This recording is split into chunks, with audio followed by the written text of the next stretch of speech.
Hello and welcome to the channel. Today we have the Mig23m, the plane that started your top tier suffering.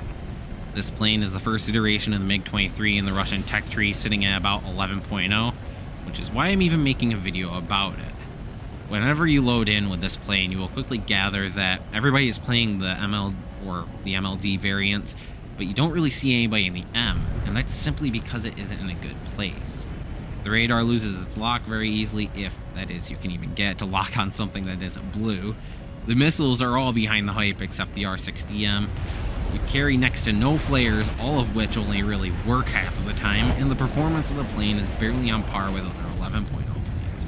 This doesn't mean that it's a bad plane, it is a capable aircraft, it's just that there are far better options out there. Meaning the only people playing this plane are most likely grinding to get the MLD or the MiG-29. The fact that the missiles you have to grind to tier 4 to get on this plane aren't very good should be an indicator of how harsh it is to get consistent kills with this plane. I know it looks like I have it out for this plane, and that might be a little bit true. I've been suffering in it for a while now, but I do admit that it is still fun and more capable of getting kills than I'm leading on. It just feels like your kills come from a place of luck rather than that of skill. Your R-23 series missiles only choose to track maybe half of the time you use them. Your radar can't decide if it's red or blue, and your IR missiles would rather go for dead planes than the dude in the middle of your seeker.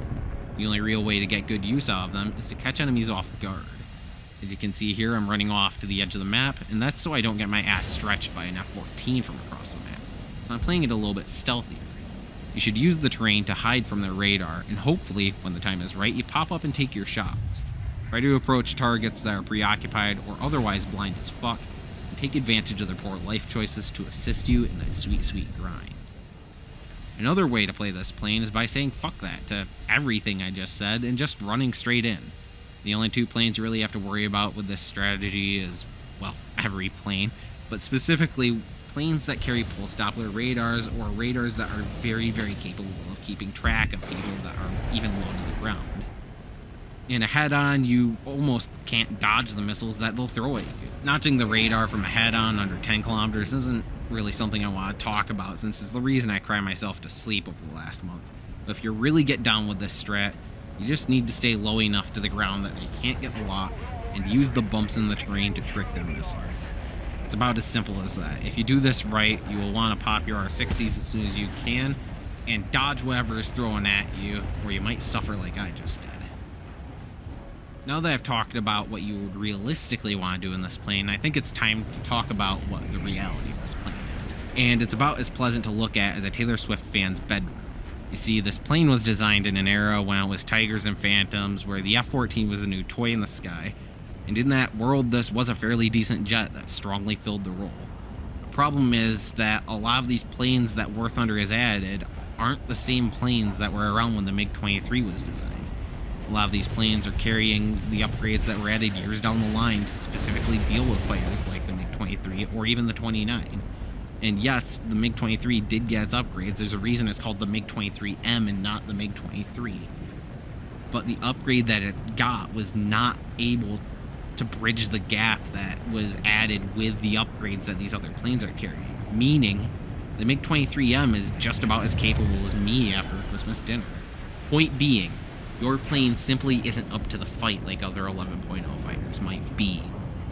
Yeah, you might be able to deal with stock Phantoms and really any F5 players you get. Maybe you get a lucky kill on an F-16. But you can't really fight the uphill battle that is fighting other MiG-23 pilots, or even the planes you have to face in your constant up tiers. And the part that makes it really frustrating is that you don't really have any other option until you unlock the MLD.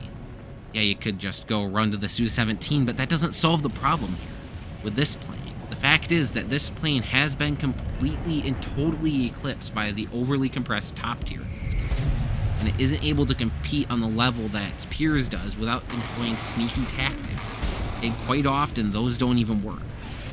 There isn't really a lot that can be done to deal with the issues plaguing this plane aside from decompressing top tier, and that's an entirely different issue that I'm not going to talk about. For now, this has been the Mig-23m, and I'll see you guys in the next one.